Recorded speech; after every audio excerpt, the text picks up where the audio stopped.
¿no? Que son todas estas características que estoy enlistando, ¿no? Que hace referencia a un profesional que desempeña su trabajo, que es las bases, es decir, lo que define lo que hace ese cargo al cual está responsabilizado el funcionario, está definido en un contrato, tiene un sueldo fijo según su rango en la estructura, ¿no? En la jerarquía, y no tanto por el trabajo que hace, es decir, le pagan por el tipo de responsabilidad que tiene y no tanto por la cantidad de trabajo que realiza.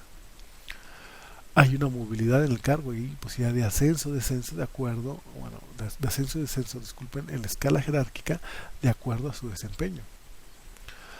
Su ingreso o movilidad es ese ascenso y descenso es mediante exámenes, es el mecanismo de méritos. Son características del servicio civil. Hay una constante capacitación, actualización sobre la función. Se cuenta con una estimación social específica, es decir, socialmente se tiene un reconocimiento sobre el ser un burócrata, ¿no? Funcionario público. Obviamente estarán pensando negativas seguramente, pero bueno, es un poco esta desviación que hemos estado planteando al planteamiento normativo, burocrático de lo que es la burocracia. Finalmente, obviamente, el hacer las cosas en función de la norma, no salirte pues de lo que la norma plantea, de lo que tu cargo está definido a partir del contrato colectivo o el manual el manual de puesto, el perfil del puesto, pues precisamente es lo que hace que podamos estar definiendo o no que a la administración pública o caracterizarla en términos peyorativos, es decir, obviamente el burócrata, ¿no? Planteado como alguien que no se mueve de lo que su función establece, ¿no? El todo estar con trámites, por ejemplo, es lo que en términos prácticos ha generado un descrédito. Pero finalmente, esa es la forma de operar de la burocracia. Eh, bueno, es un funcionario que es nombrado, no elegido. O sea, aquí estamos diferenciando al político del funcionario. Es decir, al administrador público de carrera frente al político, que bueno, para el caso de México, un poco en esta lógica de lealtad política, pues finalmente el empleo público, que es parte de la burocracia, está compuesta por políticos que finalmente están en busca de esos cargos públicos, ¿no? Por lealtad más que por desempeño. Y bueno, existe una perpetuidad, una tendencia a la perpetuidad en el cargo, es decir, a finalmente jubilarte, ¿no? Es decir, tu puesto dura hasta que te jubiles. Ese es el planteamiento mediano, ¿no? El grado de burocratización, es decir, una estructura va a estar más burocratizada en función de estas dimensiones, es decir, a la división del trabajo basado en la especialización, a la jerarquía de autoridad perfectamente definida, es decir, en las dos dimensiones. Primero, entre menos división del trabajo es menos burocratizado, entre menos jerárquico también es menos burocratizado. A diferencia de que también más jerarquía habla de más burocracia, más división del trabajo también nos habla de más burocracia. Tercero, sistema de reglas que especifiquen los derechos y obligaciones de cada puesto. Es decir, si no están definidas lo que hace el funcionario, sus derechos y obligaciones, pues está menos burocratizado. Si los dicen, está más burocratizado. Sistema de procedimientos para controlar situaciones de trabajo, es decir, todo el tratar de prever todos los posibles resultados, ¿no? En el desempeño de un cargo o el establecimiento de un procedimiento. Entre más haya salidas, ¿no? O soluciones por escrito, en manuales, etcétera, de lo que pudiera estar enfrentando el gobierno, está más burocratizado frente a lo que finalmente se maneja de incertidumbre. Impersonalidad de las relaciones impersonales, es decir, entre más impersonal es una relación, es decir, yo te mando en tanto tu jefe, no en tanto me caes gordo, ¿no? O me caes bien, o te doy trabajo en función de que eres mi amigo o no mi amigo, es en función de el puesto, no tanto de la personalidad como tal. Es decir, entre más decisiones impersonales, estamos hablando del grado de burocratización mayor. Entre más las decisiones o las asignaciones o las relaciones son personales, es menos la burocratización.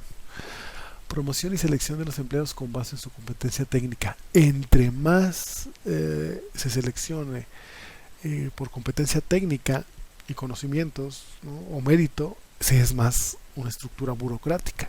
Si es por lealtad política, por amiguismo, etcétera, es menos estructura burocrática, ¿no? O en términos de Weber, ¿no? El consenso de Washington es el consenso que yo les hablaba hace rato, que surgió de los países desarrollados en los años 70, producto de la crisis del Estado benefactor de esos años. Es decir, que hemos dicho hizo frente a la crisis de los años 20, que creció en estructura y que, bueno, que hizo frente a esa crisis generando servicios públicos, generando pleno empleo, mayor recaudación, más burocracia. Ese Estado es el que entra en crisis en los años 70 y que en los gobiernos liberales de la época plantearon en esos términos un regreso a los planteamientos económicos del Estado mínimo, del dejar hacer, dejar pasar, en ese sentido, a desarticular ese Estado burocrático, ¿no? Que, como pudieran estarse pensando ustedes ya, es el Estado en su máxima expresión, tal cual lo estábamos definiendo anteriormente en términos weberianos, ¿no?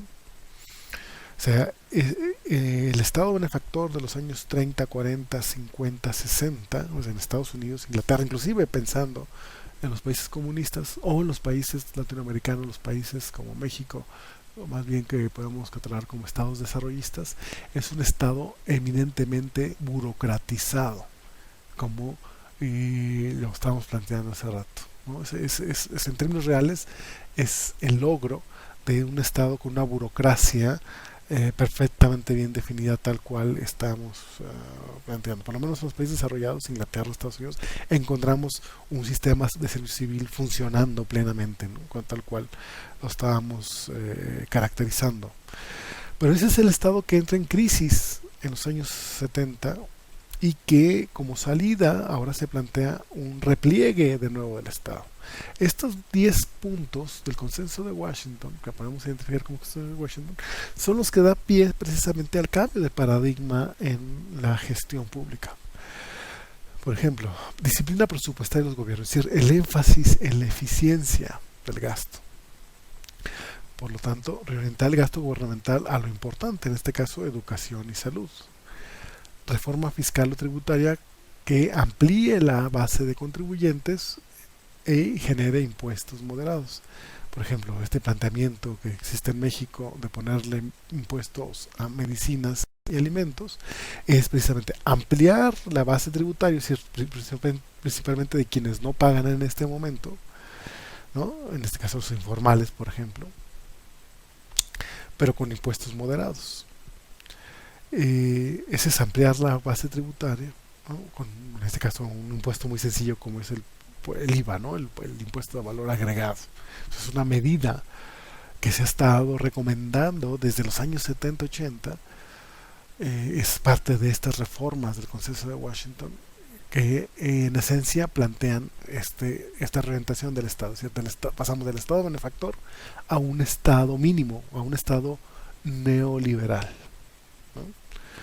Bueno, otras características: desregulación financiera y tasas de interés libres de acuerdo al mercado, ¿no? Lo que está pasando con nuestro peso y el frente al dólar es un poco producto de eso, es decir, a la libre fluctuación de nuestro peso frente al dólar, ¿no? El libre mercado, es decir, ahorita hay una demanda de dólares, lo cual ha generado un encarecimiento del mismo, ¿no? Tipo de cambio competitivo regido por el mercado, está en esos términos. Cambio, comercio libre, tratados de libre comercio, ¿no? Quitar aranceles entre países para generar mayores intercambios de recursos. Apertura de inversiones extranjeras directas, es decir, dejar que los grandes capitales extranjeros inviertan en cualquier territorio donde las condiciones estén más propicias, ¿no? En el caso de México, con en Guanajuato la industria automotriz, se viene la industria japonesa, norteamericana, se viene aquí porque aquí hay condiciones, ¿no?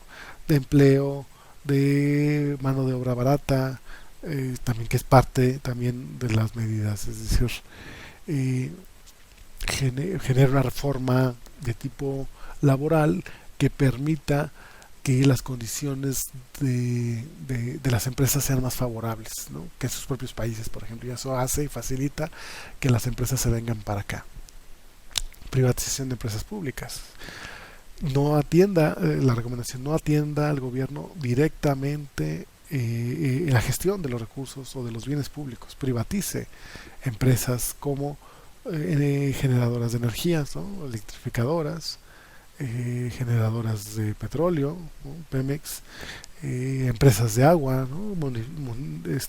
Privatización de empresas municipales, el caso de Aguascalientes, por ejemplo, ¿no?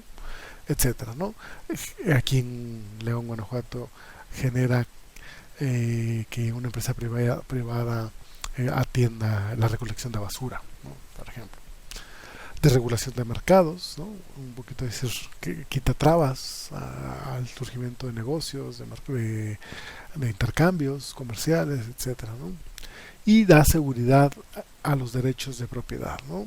En el caso mexicano, por ejemplo, esto fue muy significativo con la reforma al artículo 27 constitucional que permitió, por ejemplo, la enajenación enajenación me refiero a la compraventa de los ejidos, ¿no? Antes había una prohibición sobre que los ejidatarios vendieran sus terrenos, si solo se podían pasar de mano en mano, decir, por herencia, y a partir de esa reforma 92 los ejidatarios pueden ponerse de acuerdo y vender su terreno, lo que ha permitido, por ejemplo, una nueva concentración de la tierra en pocas manos, ¿no? A generar un fenómeno de ese tipo. Este es el llamado Consenso de Washington, pero bueno, lo planteo como ejemplo del cambio de la reorientación del Estado, lo cual fue de la mano de reformas en los gobiernos y en la forma de hacer las cosas.